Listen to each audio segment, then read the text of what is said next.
That's where it'll be a chilly start on Saturday with a touch of frost in places, but a bright start for eastern Scotland, eastern England as well. Keep the sunshine until around the middle of the morning, whilst the wetter weather and the cloud further west pushes in. Now, by the end of the afternoon, actually that's clearing Northern Ireland and western Scotland. Brighter skies here, albeit staying breezy. And further east, it is a dull and damp end to the day. Showers follow on Sunday and on Monday.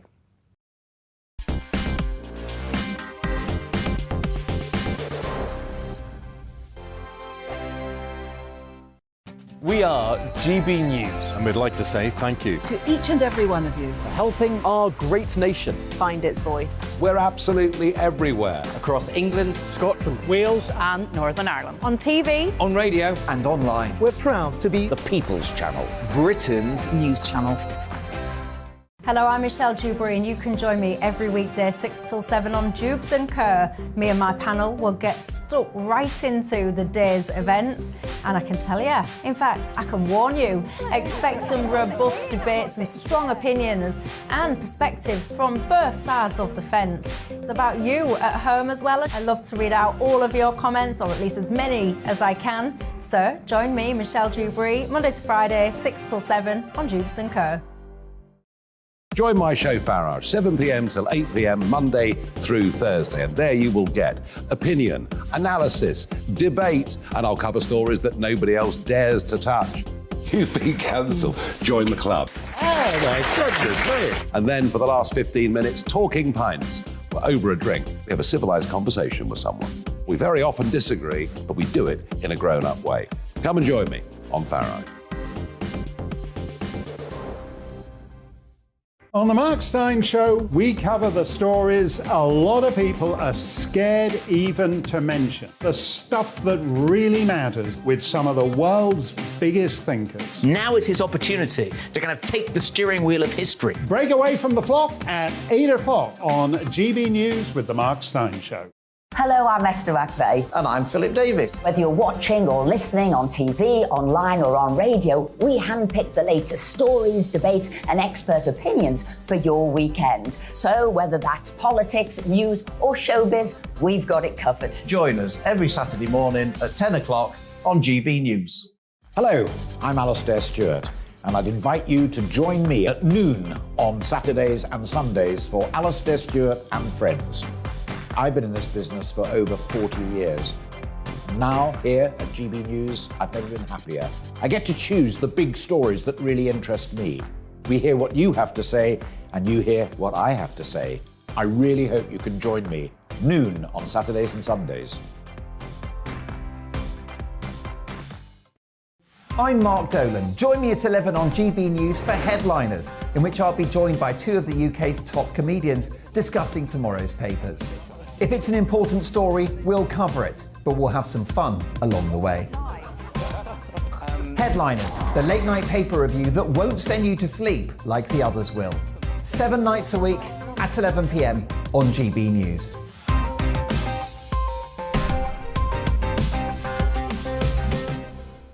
Hi there, it's Stephen and Anne. At breakfast from 6 a.m, you'll always be caught up with everything you need to know, the latest headlines, opinions and debates. We'll bring you the good news and the bad, but most of all, we're here for you. Remember, send in your views and let us know what you would like us to talk about. That's because we're your news channel. And every morning at 6 a.m, it's breakfast on GB News.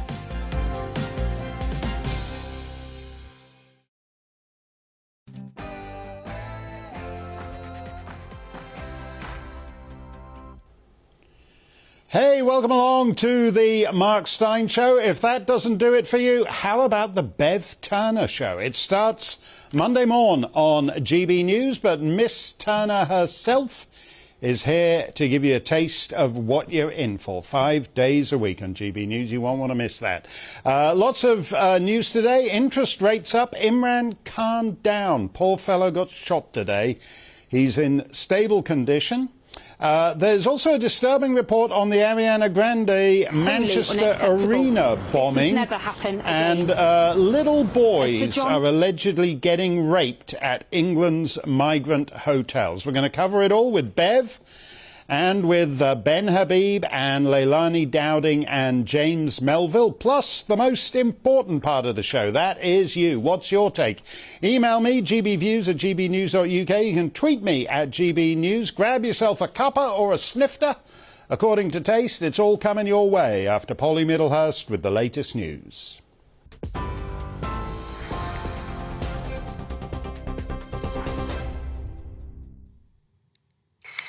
Mark, thanks very much indeed. Well, the latest top stories on GB News tonight, as you've been hearing throughout today. Survivors of the Manchester Arena bombings say that on the night of the attack, they felt as if they'd been left to die.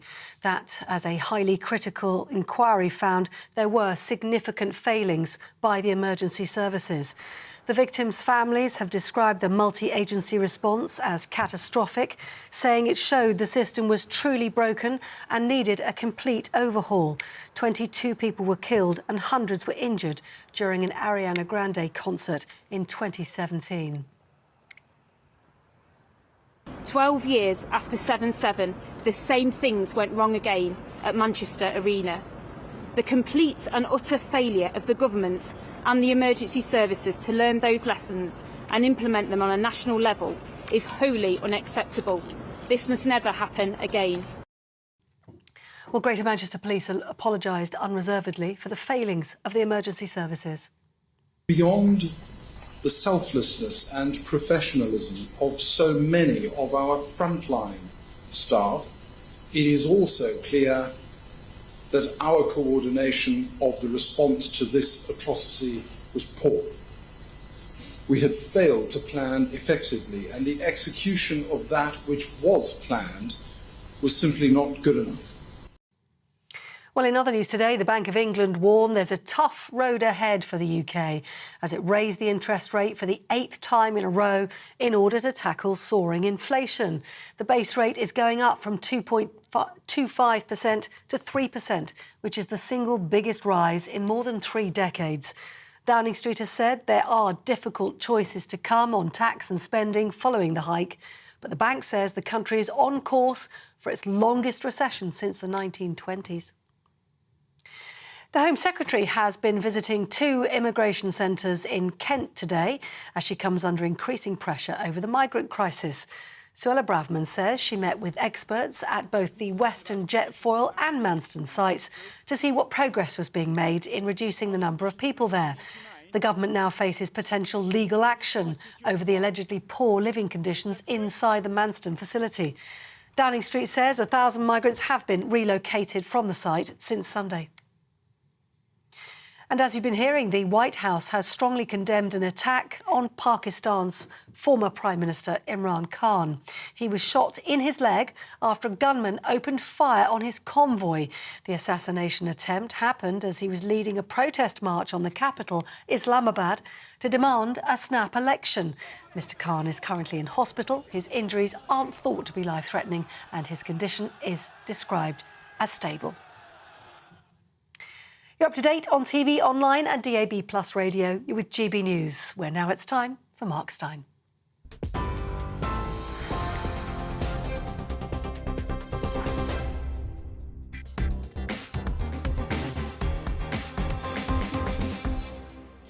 Thank you, Polly. I think we're going to touch on all the stories that Polly just did in that bulletin. The one that leapt out at me, though, was that line from the Bank of England that we're on course for the longest recession since the 1920s. You looking forward to that?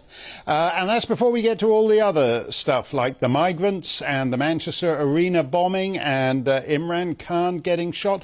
We live in what the old Chinese curse calls interesting times. Absent a course correction that neither of the 2 dismal choices in America's hideous, corrupt electoral system seems minded to make. It's interesting, isn't it? that the nation which gave the Western world non-binary gender identities has the most boringly binary political choice in the developed world. But anyway, absent a course correction that its decadent leadership seems most unlikely to make, America's post-1950 imperium is over. It's broke. It's broker than anybody has ever been in the history of brokenness. The federal government officially has to pay back $30 trillion just to get back to having nothing. Nada, zero, zilch in its pocket. The American language has lots of words for nothing.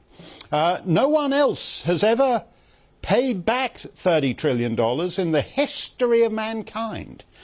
And no one in Washington gives you the least impression they're going to be the first to do it. So a transfer of global power is underway.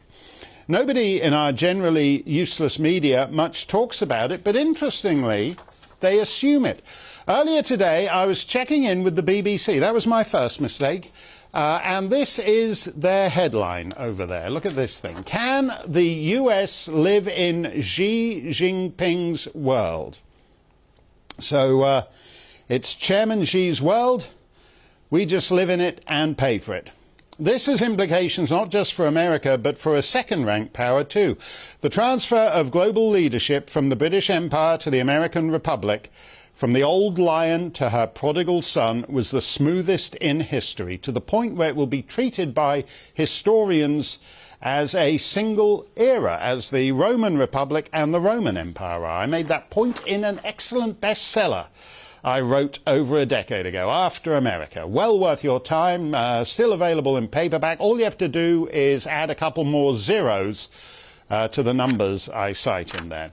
The transfer of world dominance from America to China is not likely to go half so smoothly this time, as we can already see all over the map, from Ukraine to the Solomon Islands. Well, you're probably saying, what's all that got to do with me? I'm getting on a bit. I'm 93, I'm 57, 42, 28 and a half. I'll be dead from sudden death syndrome before I have the chance to learn Mandarin. Maybe.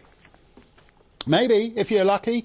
But there's a deal of pain they can inflict on you before you go. The Bank of England, as we heard from Polly, just put up interest rates to 3%. So that's millions of people in the UK who are going to have to find more money every month just to pay off their monthly home payment.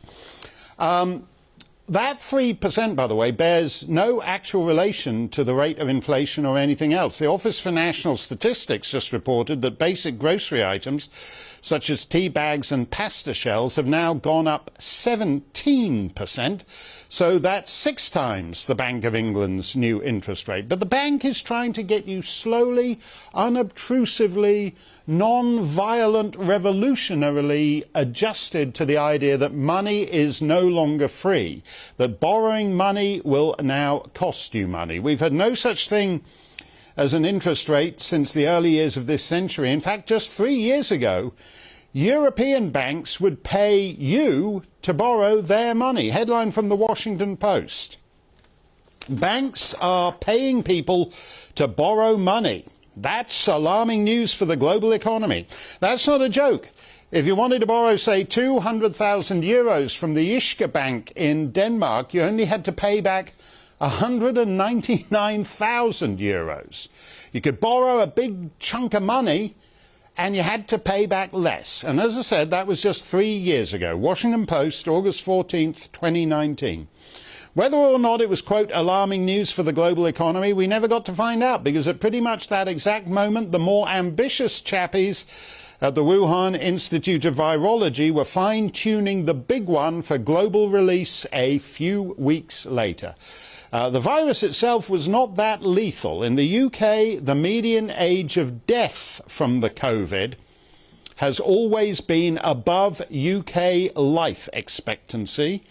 Right now, it's about 86 versus life expectancy of about 80. It sounds heartless to put it like that, but it's not as heartless as ignoring the tens of thousands of excess deaths we now have and have had since the beginning of this year, mainly among the young and middle-aged, or indeed the thousands of excess deaths of children that the European statistical agencies keep reporting into the black hole of media silence. Be that as it may, the world caught a Chinese virus with very strange side effects. We caught a Chinese virus that apparently infected us with Chinese-style freedom of speech, Chinese-style freedom of movement, Chinese-style freedom of religion. We now think it perfectly normal for bank clerks to demand to know why you're withdrawing £200. We think it perfectly normal for the cities of Oxford and Canterbury to forbid you from driving your car out of your designated zone and into an adjacent zone. For a while it was perfectly respectable to demand you undergo a medical procedure in order to board a plane or visit a restaurant. Andrew Neil, my distinguished predecessor in this very chair, is he still on his summer sabbatical? I thought he'd be back by now. He's still on his summer sabbatical. Oh, he's taking his time. My predecessor, Andrew Neil, tweeted out less than a year ago, quote, "Time to punish Britain's 5 million vaccine refuseniks." Don't you love Andrew Neil when he's being totally butch? See that final line right at the bottom of your screen there? Oh, what's that? This tweet has been deleted. Big butchy boy Andrew did that just in the last few days. Presumably, he's a little bit sheepish now, a little bit embarrassed at the way he surrendered so easily to the propaganda.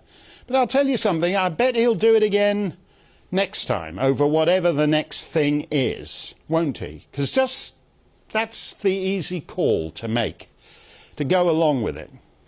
And even more disturbing, this month's indispensable man in the chancelleries of power thinks we're not Chinese enough. I very much agree with the central point in Gabriel's paper that we should be aiming for zero infection and elimination of the disease, because that is basically the approach taken in countries which have a SARS strategy as opposed to a flu strategy. And those are the countries that have overwhelmingly been the most successful in tackling coronavirus. My sister lives in Beijing, and she flew back to Beijing in the middle of lockdown. And just to give you an idea of the contrast, she was escorted from the airport in Beijing to her home by Ministry of Health officials, and then put into her home for 2 weeks quarantine. The door was sealed. Oh, the door was sealed. Oh, what a pity we're not doing that to our sisters, because that way we'll get to... That's a madman talking. But he's a madman who happens to be Chancellor of the Exchequer. So just like the subjects of Mad King Ludwig of Bavaria, you guys have to suck it up and live with it. Here's Jeremy Hunt today. Today's news is going to be very tough for families with mortgages up and down the country, for businesses with loans. But there is a global economic crisis. The IMF, the International Monetary Fund, say a third of the world's economy is now in recession. And the best thing the government can do if we want to bring down these rises in interest rates is to show that we're bringing down our debt. Families up and down the country have to balance their accounts at home, and we must do the same as a government. Yeah, good luck with that. Good luck with that when you're importing 1,000 Albanians every night. The cost of living is the cost of lockdown. Rishi Sunak blew through £500 billion that this country does not have in pursuit of Jeremy Hunt's delusion, and we're told by the markets and the media that the sensible, prudent choice to save us from the damage done by Rishi Sunak is more Rishi Sunak. Get used to today's interest rate hike. There'll be another along any moment. Let me know what you think. GBViews at gbnews.uk. We're always glad to hear from Leilani Dowding and James Melville. James, where is all this headed? The longest recession since the 1920s. You surprised by that? No, I'm not. I mean, basically, we seem to have damage that we have more damage on damage. But I think it's inverted economic strategy, because the net effect of this is that millions of people are going to struggle to pay their mortgages. You know, there's a lot of banks and mortgage lenders who are now pulling fixed rates. So some people are going to get a nasty shock quite soon when they come off fixed rates. That causes another problem. That creates effectively the potential for a credit crunch coming down the tracks. It also affects it in terms of business overdrafts as well. But we take a step back from this. The root cause of this goes back to 2008-2009 financial crisis. Since then, we've been living effectively in a giant Ponzi scheme, where the solution has created more problems. The solution being, as you touched on, rampant quantitative easing. Over the last 2.5 years, to effectively bail out on COVID, and not so much COVID, but the response to COVID, almost 500 billion was printed on a magic money tree that the government previously said no longer existed, to effectively stimulate the economy, pay for furlough and all the COVID responses. By the very nature of quantitative easing, it devalues a currency. It leads to inflation. Now, I know this is a global recession, but there's the same root and branch problems. Quantitative easing in various countries, all the major central banks have done it as a response to COVID, but it's also about lowering of supply chains and demand on supply chains because of the response of COVID and lockdowns. So I agree with your point. This is not a cost of living crisis by name, but by action and function and form, it is a cost of lockdowns crisis. Yeah, I think there's no doubt about that. Leilani, are you entirely convinced that the government, which has been in power for 12 years and caused a lot of these problems, are now the chaps to fix it? No, I don't think they can fix it at all. I mean, they got us here, as you and James said, their policies through the last 2.5 years, especially putting people at home on furlough, earning money, doing nothing. And it comes down to all the fear mongering and everything else that went on. And what worries me is, people are really, really going to struggle to pay their mortgages. And, they say that food inflation's up just 13%, but you go in to the supermarkets, it's up way more than that on staples, the most important things, vegetable oils or pasta. A can of baked beans is £1 now. It's crazy. Milk's gone up, butter.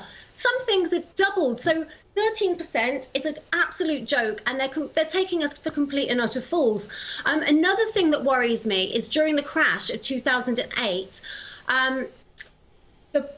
the policies were different for banks. Now banks can actually be landlords. And in the US, we saw it when there was a crash, BlackRock started buying up a load of repossessed homes. Now, they're an investment fund. The banks, like Lloyds Bank, actually said last year that their goals are to be the biggest private landlords. So this is another issue. Right. Are they going to want to help people that maybe can't pay their mortgages that month? Are they going to be incentivized to help people that might be a little bit behind, or are they going to be more incentivized to repossess the homes and rent them out? Because you can get a lot more money for that. And, this isn't hidden. No. It was their goals last year. No, and you're quite right to make that point, as you made a few weeks ago when you tried to withdraw under 500 quid in cash, and the bank actually wanted to know what you wanted it for. Yeah. If you hold a mortgage with that bank, before they give you 500 quid in cash, they're going to want to make sure you've paid off your monthly mortgage payment. I mean, it's this combination. It's not quite like the 1920s, James, because it's a combination of inflation and recession, but high-tech monitoring of the citizen, too. Oh, I agree. I mean, this is slightly different in terms of inflation, because as I've said this repeatedly, inflation is about paying for essential goods, whether it's fuel, whether it's energy or food. Normally what happens in inflation is that basically the economy seems to be ticking along pretty okay, because people are spending throughout the economy on all kinds of consumer goods. This is like forced inflation. It's that people making zero-sum game choices to either heat or eat or put fuel in their car. But I agree with your point about this is also wrapped around technology, as was the response to COVID. And here we go again. And therefore, the great conspiracy theory on this, the elephant in the room, which we're supposed to not talk about, but we should, is central banking digital currencies. Where is all this heading? All of this is basically conduits, because we know that the financial system, the monetary system, fiat model, is a busted flush. It's a house of cards. It has been that way now for about 12, 13 years. And so they're looking at potential solutions that ties in a number of aspects together, rebooting financial systems, increasing control, increasing the opportunity for central banks to government to take over and provide something that clears out the system, while at the same time giving them technological control over people's purchasing as well. Now, that isn't just a conspiracy theory. It is actually an agenda. This pilot schemes of central bank digital currencies being rolled out in various countries around the world, including our now Prime Minister, who went on record as Chancellor advocating the merits of such a thing. We need more people to be aware of this and what potentially the repercussions are, in particular that it could act as a Trojan horse to aspects of social credit systems. Yeah, that's a good point, Leilani. When people, to go back to that longest recession since the 1920s, when people think of the 1920s, they think of those Germans wheeling wheelbarrows full of largely worthless Deutschmarks just to pay for a small grocery bill when they go shopping. But those Deutschmarks may be reduced in value, but they're still real. And in a way, the kind of digital currency they're now trying to force us into is not going to be as real as what's in that wheelbarrow.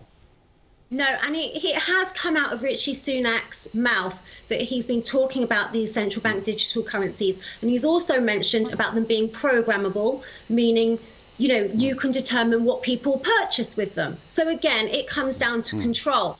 And, you know, if I go back to like interest rates as well, you know, people are going to lose homes about this, over this. Banks are going to say, oh, you know, well, maybe we can rent you back your home. You transfer it over to us and we'll rent it back to you. And again, it's the whole, you will own nothing. And as well as that, you know, people think, oh, I don't have a mortgage, so, you know, I'm renting, it's fine. Well, as I mentioned last week, we've got problems with Serco trying to rent and sign big contracts with private landlords for illegal immigrants. And not only that, landlords will have to forward on these mortgage increases to their tenants, unless obviously, you know, you have a super rich landlord who owns his whole portfolio outright and has no mortgage, which is, you know, not the usual small landlord. No, that's actually a very good point. That for a lot of interests in Britain, the ruination of the country can actually work out quite well for them. But there's another thing here, Jay. I mean, I often quote that George Orwell line after he went to a miners' meeting and he didn't think they were quite as riled up as they should have been, and he came back afterwards and said rather sadly, there is no turbulence left in England. Do you think there is turbulence left in England, Scotland, Northern Ireland, Wales that will actually start to manifest itself over what's happening? I think potentially, yeah. I mean, if you look at, say, going back with Brexit and lockdowns that were divisive, they split the nation. But the one thing that unites us is the cost of living crisis. When people can't put food on their table, when people can't put fuel in the car, take their kids to school, when people can't turn the lights, and we might be facing blackouts in winter, it's a perfect storm of circumstances that basically we can all show empathy to someone else because we're all going through it. The only people who aren't going through it are the elites, our highfalutin politicians, and some bankers. You know, this is a serious thing. There's a number of different things. I've mentioned basically the root causes of this. It's also an aspect of corporate greed and government negligence. But I think when people cannot have the zero-sum game spread of basically paying for basic essentials, then they're going to get angry. I think we are facing an aspect of a winter of discontent. I think people need to find a way of basically challenging their government, holding their feet to the fire, because the government have had over a year to try and deal with this. Inflation's been going up all year, and instead, our government have squabbled over a leadership contest. They've wasted so much time. We've now gone through 3 prime ministers, and still we are awaiting the economic response. The new economic response. The last one only lasted 3 weeks. Yeah, and we've wound up with the first Prime Minister in the history of this country who is richer than his sovereign. So when we start here, and he's still carrying on doing the sort of rich virtue signalling that mega wealthy people can do. So he's jetting off to COP27, and and no matter how broke we get, he can still find billions for Ukraine. Is Rishi Sunak in touch with where the British people are, Leilani? No, absolutely not. I don't think he's got a clue. But there's something else I have to get off my chest because it's been driving me mad. And it's the fact that during all of this, Matt Hancock is getting 300 or 400,000 to go into the jungle when people are struggling and we're going through this cost of living crisis, cost of lockdown crisis, and we've been put here mostly because of him and his little cronies' policies the last 2.5 years and the fear-mongering and everything else. And as the lies are coming out more and more and more, I do think people are going to get wound up. I mean, I had to pull over when I saw, I was driving my car, my friend called me, I had to pull over when I heard that that Matt Hancock was going into the jungle and the amount he was getting paid. And, you know, it's not justice for him to be on a bush tucker trial. It's a criminal trial that he needs. Sorry, I get so... I'm all in... No, you're right. I'm all in favour of criminal prosecution for the people who have done what they have done to us these last 3 years. But I tell you, 400 grand to dump one of these useless cabinet ministers in the jungle is a bargain. I would gladly pay 400 grand to deposit every cabinet minister from the last 3 years in the jungle and leave it to the dingoes to take care of the problem. Thank you very much, James. Thank you very much, Leilani. We're going to get to your comments next. gbviews@gbnews.uk. Can you get an Ofcom complaint for wanting Matt Hancock to be eaten by a dingo? Bring it on. Plus, a boy allegedly gets raped at a migrant hotel in East London, and Diane Abbott blames it on Suella Braverman. Ben Habib is here on migrants. The Manchester bombing report, the attempted assassination of Imran Khan. He's a one-man news machine, and he's going to cover it all. Also, cutting up like the lights, the new star of her own GB News show, Bev Turner, has been gracious enough to join me. Don't touch that dial. We'll be right back. Big news! My Saturday night show just got bigger. More guests, more stories, and more big opinions. You can't govern a country if you can't speak. That's Mark Dolan's Saturday Night In, this Saturday from 8, only on GB News. Who needs the pub? Bring a bottle and I'll see you there.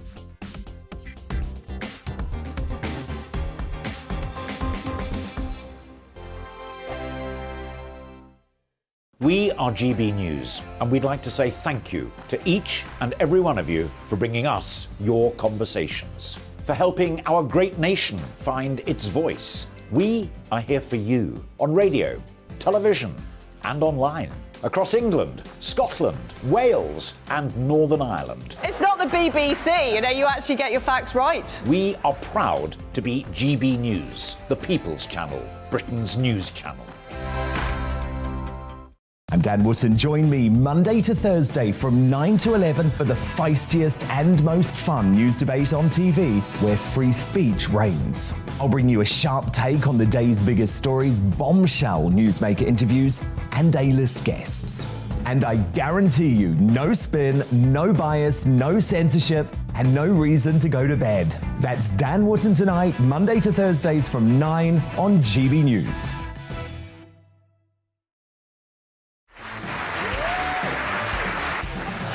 My name is Andrew Doyle. Join me every Sunday evening at 7 p.m. for Free Speech Nation.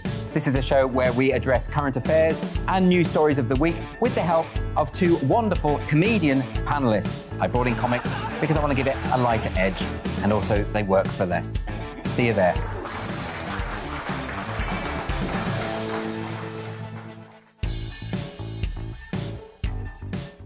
My name's Tom Harwood, and join me 9:30 a.m. every weekday for The Briefing, your one-stop shop for everything you need to know about what's going on in politics today. I wonder if this is a deal that might need to be like the biscuits in this factory.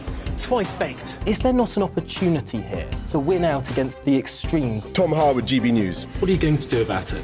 Things should have been done differently, and they certainly are being done differently. Don't miss it. The Briefing with me, Tom Harwood, 9:30 Monday to Friday on GB News.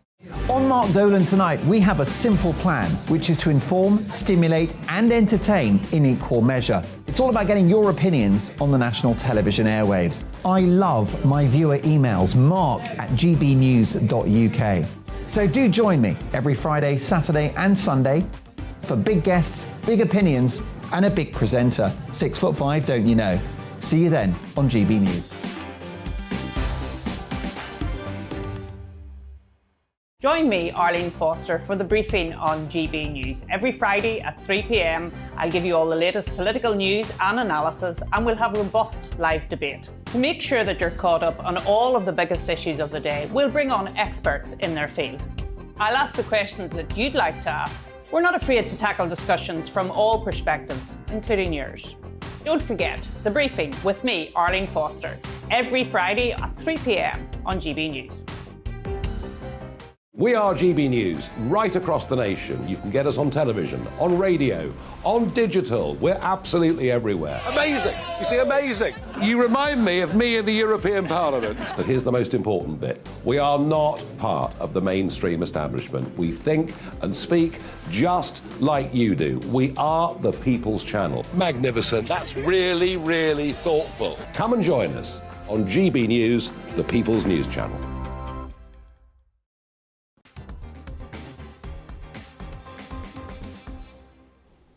GB News is the People's Channel, so let us channel the people. Paul says, as a saver, I'm absolutely delighted about the interest rate rise because we've had an exceptionally poor return for many years.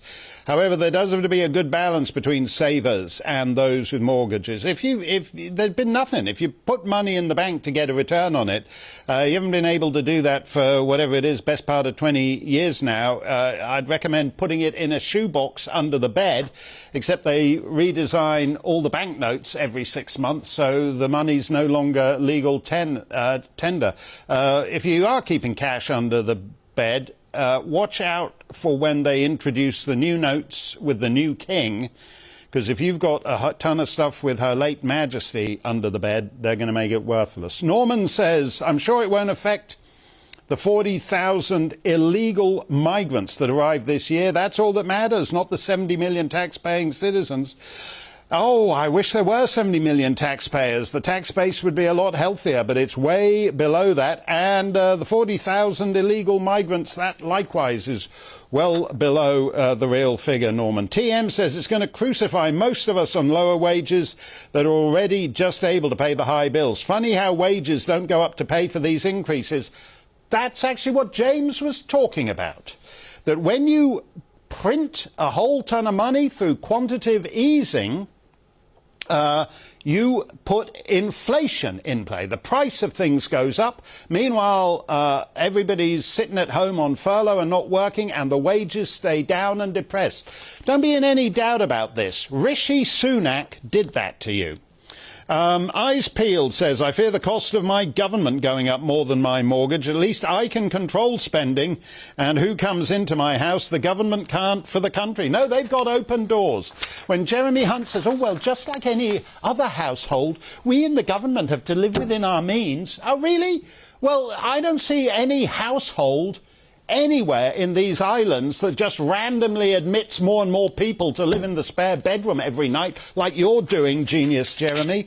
By the way, the hundreds of fit, vigorous, strapping men who land on England's southern shore every evening wind up being housed not by Jeremy Hunt, not by Rishi Rich, but by you, the taxpayer.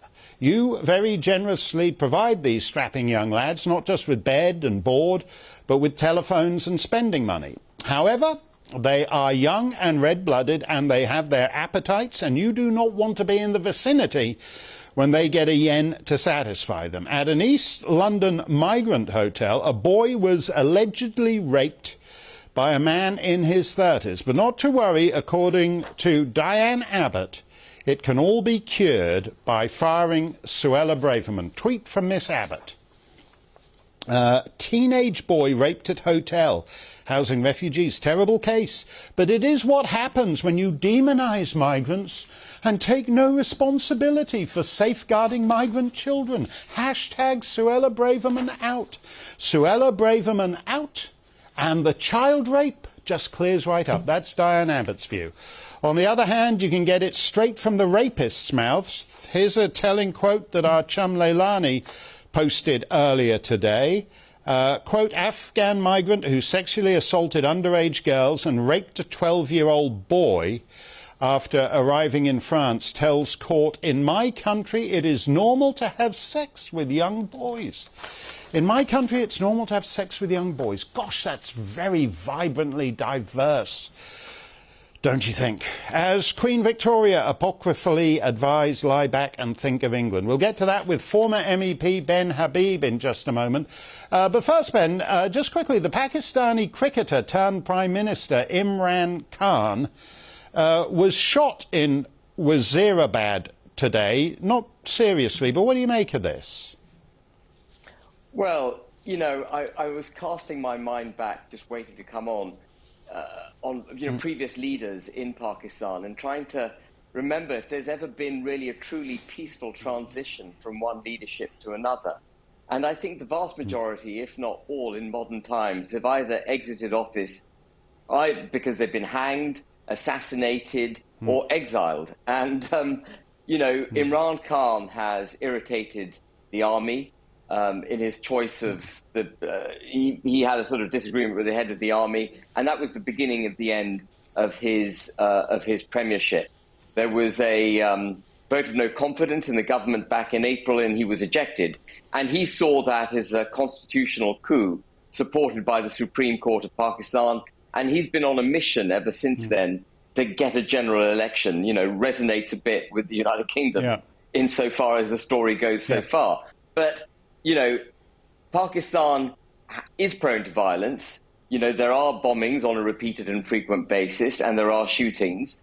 And clearly someone with a gun was able to have a crack at Imran Khan today. And what was remarkable, I'm slightly digressing, but what was remarkable, would-be assassin on Twitter, literally within minutes of the shooting, confessing to it, answering questions. To a local constable, which, kind of nods towards the sort of judicial system that Pakistan operates. Not great. No, and you're right that peaceful transfer of power is not always the case there. Many years ago, Benazir Bhutto was a neighbour of mine. Then she went back to Pakistan and she got assassinated. And I think General Musharraf has a fantastic opening in the first chapter of his book where there's an assassination attempt and they find the face of the suicide bomber. It's blown off his skull in one piece. And General Musharraf has a very cool description of this. But it is slightly odd when you have someone who's a glamorous global celebrity who becomes the victim of these pathologies. I wanted to get your take on this business of the migrant crisis. We keep being told that it's all Suella Braverman's fault for using the word invasion, and Diane Abbott says that's why young lads are now in danger in migrant hostels. What's your take on it? Well, Suella Braverman's only been Home Secretary for a month on and off. And, you can't lay the blame of what happened allegedly in this hotel today. Actually, it happened in September last year, I think. We're only learning about it today, aren't we? You can't lay the blame at Suella Braverman's door. You know, the fact is, if we had a robust border control, you wouldn't have this problem in the first place. Suella was quite right to describe this as an invasion of the United Kingdom. We count 40,000 people so far this year, but the true number is almost certainly higher than that. I don't see media commentators focusing on it. You know, 40,000 is what we know about. Those are the 40,000 that we have apprehended and are now spending time in Manston and hotels and other places. But there's bound to be more than that entering the country. And what we need to do to prevent this problem from occurring in the first place is not to have a fantastic deportation system or safeguarding, for young children when they're here, is to prevent illegal crossings of the channel in the first place. Prevention is much better than cure. And I'm afraid, I'm a great fan of Suella Braverman, but even she conflates a deportation program with border control. A deportation program is actually a recognition that your border control has failed because they've got into your country illegally. And then just coming back to the allegation of rape, you know, the whole point about checking people before they come into your country is to ensure that you're not taking on the kind of people, not welcoming the kind of people that you wouldn't want in society. You would want to be able to check their criminal records. You'd want to be able to check, you know, where they're coming from, what sort of people they are, whether they can stand on their own 2 feet once they enter the country. That's the reason we have a visa system. That's why you're meant to enter the country legally. Those are the protections you get when you enter legally. So when you have this open border policy that people like Diane Abbott were obviously fully in favor of, you're bound to get, you know, the kind of person you do not want in this country. Absolutely. And it's particularly ridiculous at a time of so-called global health pandemic. When you say prevention is better than cure, there's a bit of that in the Manchester report that's out today about the Ariana Grande concert bombing, as if the assumption behind the report as you read it is that the police, now every police force needs to be like the RUC during the Irish Troubles, that there's an expectation that you're going to have to deal with bloody violence at any moment. And in fact, the idea that this is actually a conscious choice arising from the decisions we make, re-immigration, all kinds of other issues, is completely absent from that. Well, I mean, there are parallels between the way we've been beating ourselves up today over the Manchester bombing and the way Diane Abbott would have us beat ourselves up over the alleged rape. And the parallel is this. We don't place the responsibility of these crimes at the door of the people who are perpetrating them or at the policies that allowed these people into our country in the first place. We seem to wish to lay the blame at our own doorstep, to blame ourselves because having let them in, we didn't deal with them properly. In the case of Abadi, the Manchester bomber, he was born in the United Kingdom, but he was born to Libyan refugees. The father was a known jihadist. Abadi went back with his father and fought jihad in Libya to be then welcomed back into the UK. He should have been arrested. He was known to the security services. The bombing should never have taken place. If we had a robust immigration policy and then we had a robust security enforcement, we wouldn't have the bombing in the first place. And that's what I mean about prevention is better than cure. And the same applies to illegal migrants. And there's also a parallel, by the way, with Imran Khan getting shot. You know, we champion multiculturalism in this country. And for viewers who aren't familiar with it, multiculturalism is basically welcoming people from lots of different parts of the globe and allowing them to practice their cultures within our society. What we don't aim to do is to homogenize them or for this to become a large melting pot. But multiculturalism is a recipe for disaster because you've got lots of different cultures, some of which are actually openly hostile to British heritage, values, openness, our approach to liberty, our approach to democracy, our belief that women should be allowed to vote and work and wear whatever they want to wear. A lot of cultures are openly hostile to that. And Abadi came from that kind of culture. And I'm sure some of the other people that cross that channel illegally similarly hold our culture in contempt. So multiculturalism, as we've practiced it, has been deeply damaging. Yep, you're absolutely right on that, Ben. Multiculturalism is a unicultural phenomenon. It's invented by Western nations as a way of denying their own civilizational inheritance. And naturally, Absolutely. If you're from outside that, you think that's swell. Thank you very much, Ben. Stump the Sign looms. You can ask me anything, gbviews@gbnews.uk. And Bev Turner's starting a new show on GB News on Monday, and Rupert Murdoch's lousy old Times is already trying to take her out of the game. Beverly's here. Look at her. She's all ready. She's going to beat Rupert to a pulp. You won't want to miss that. Straight ahead.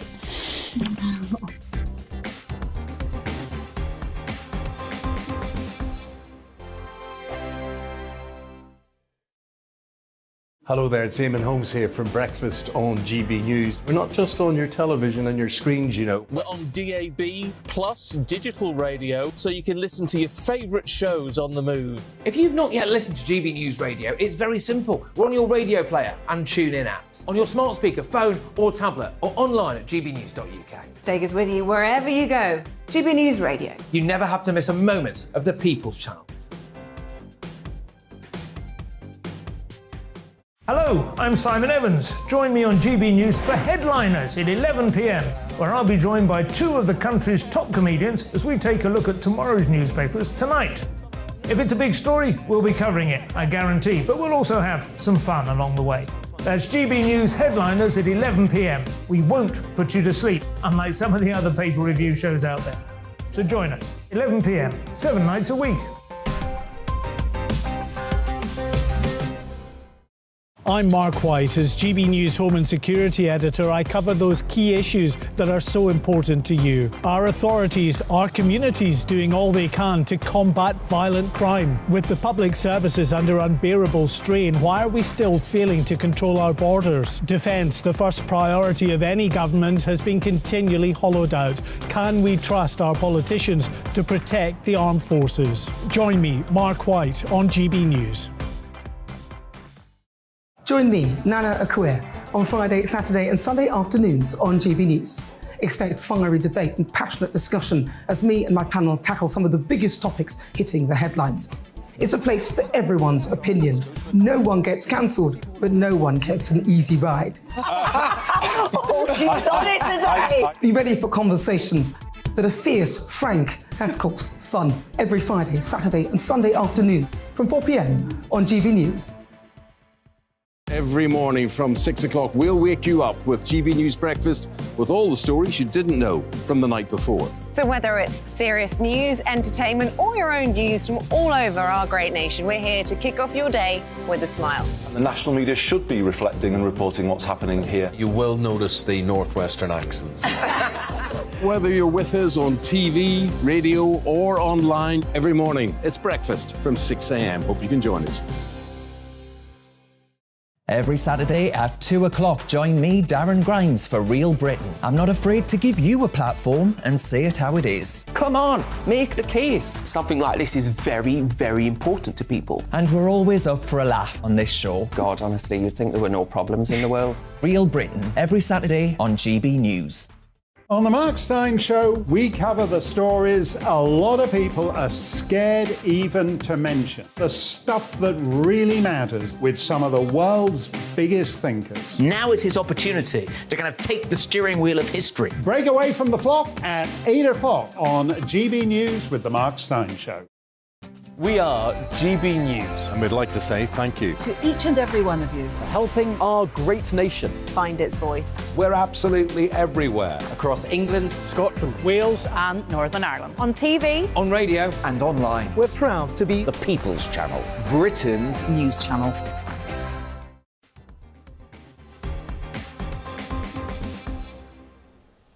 Christopher Chope has been on this show numerous times as a very lonely MP demanding justice for those injured and bereaved by the COVID vaccines. In a civilised country, you should be able to be personally quadruple, quintuple, sextuple, duo, decuple, octo, decuple, jabbed, and still have some human feeling for your fellow citizens crippled by this thing. But not at the Times, which has chosen to double down on the moronic fairy tales of 2020 and denounce those supporting Sir Christopher as mere, quote, celebrity anti-vaxxers. Here's one of them, Miss Beverly Turner, who on Monday at 10 a.m. on this very channel will begin hosting her own daily show on GB News. What do you make of this hit job, Bev? Well, I don't subscribe to the Times because it's behind a paywall and it kind of, as much as I used to think it had fantastic journalism, but as the last 2.5 years has taught all of us, you don't know what to believe anymore. And so the writers that I previously adored, that I would subscribe to the Times for, I now find what they write baffling and inaccurate. So somebody pointed it out to me. And it kind of took me by surprise. I felt like I'd stepped in a time machine because from where I'm sitting, it's a ridiculous phrase to use now without at least clarifying what you mean by anti-vaxxer. It's such a reductive phrase. And also the fact that they were using it and the tone of that piece was so abhorrent, because this was simply a group of people. I was there at the all-party parliamentary group discussion about this. And this is just a group of people who are patently not what you would describe as anti-vaxxers, because they or the loved ones that they lost received the injections with the best of intentions, as so many millions of people did. And they were the very unfortunate ones who had awful, life-ending in some cases, paralysing in others reactions.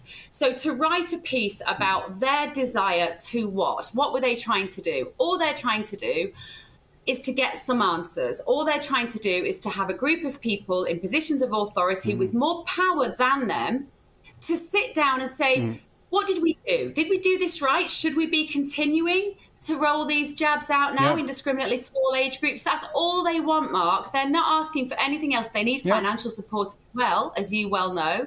So for the Times to write this horrible hit piece was one of the most callous pieces of journalism I've seen in a long time. And in the last 2 years, we have seen a lot. No, that's true. What I didn't get about it was that there's no recognition that this story has changed. Just in the last day or two, the Finnish government says it's not going to administer this new bivalent jab, or whatever they call it, because they think they've looked at it and they think it's garbage. It's not 2020 anymore. Even Andrew Neil, you know, Big Butch Andrew Neil, is deleting his tweets because he realises the story has changed. How come Mr. Murdoch's chums don't recognise that? I don't know. And I've often looked at the pieces that have been written in the media and reported on other channels other than GB News in the last 2.5 years. And I want to ask that question, why? And I've almost given up asking why anymore, because sometimes I think it is not that there is a great collusion of silence at these newspapers. I think on some occasions, and I wonder, I mean, maybe it's just the optimist in me, but I wonder whether this George Grills, who was the young journalist who wrote this piece, was just lazy, just didn't bother doing his research, just read a transcript. Because in fact, with Andrew Bridgen, who said that some of these people had provably had COVID, George Grills quoted him as probably had COVID. Now that's just because he's read a B as a V, or, you know, the other way around. So in some ways, I wonder whether it is deliberate. And they have amended the article. I have to say, they have now changed it so that probably had COVID reads provably had COVID, but I'm still a celebrity anti-vaxxer. But to be honest, if that means, if that title means that I will stick up for people, that I will challenge these ridiculous non-scientific messages, then I will wear that badge with pride, frankly, at this stage in the proceedings. I used to find it quite offensive, but now I'm like, well, bring it on, because there are so many questions that we have to answer, and we want those answers. Yeah, no, it's a stupid insult. And you did a fabulous thing just a couple of weeks ago when you were, I think you were just filling in for somebody, full of righteous anger at what's been done to us these last 3 years. And, you know, I think they're actually I think the sensible guys on the other side are trying to back off the cliff edge because they understand they got all in on this thing and it's not working out for them. You know what, Mark? In the absence of... Oh, have we lost Bev? Oh, that's not a good sign. There's a big black hole where Beverly Turner used to be. But you don't have to worry about it. You're going to get all the... Oh, she's back. Is Bev back? Oh, there's it. Tell me what time your show starts, Bev. Does Rupert Murdoch have control over my Wi-Fi as well? That's remarkable. My show is going to be on Monday to Thursday, 10 till 12 in the mornings. We're going to have fantastic opinionated guests, all the frank debate that we've been desperate for in the last couple of years. And if anybody wants to come on and tell me I'm wrong, I am very, very happy to welcome them into the studio every weekday morning. Yeah, it's going to be a great 2 hours. I can't wait to start watching. It starts Monday. I forget what it's called. It's basically the Bev Turner show. They've given it some, here's Bev or Bevy, or something like that. But it's Bev Turner today. It's Beverly Turner presents the Beverly Turner Show. That's a much better name. That'll do it. Dan Wootton is here to thump your Thursday as only he can. What's cooking, Dan? Oh, I'm very excited, Mark, because we've got a couple of new faces on the show tonight. Maureen Callahan, who is one of the top columnists in New York. And she became very famous recently for branding Meghan a tantrum-throwing tiara wearer, and some people say that column actually started the downfall of her in the US. So she's going to be here, along with Mark Steyn, June Slater. Now, she is the self-proclaimed, these are her words, Chief Gammon, but of course she is the Brexit defender, she is the lockdown fighter, she is a Facebook sensation, and she's joining the show tonight, so I'm really looking forward to it. No, June Slater is doing what Bev just said. You know, you own the insult. When you're called a gammon, she proclaims herself across the internet as the planet's chief gammon. Yeah. Yeah, it's good. I missed it. I used to like gammon with pineapple. It's hard to find now with all these fancy restaurants all over the place. Anyway, so I am an actual gammon. Chief Gammon. June will be with Dan. All coming up after the weather. Stay safe, stay free.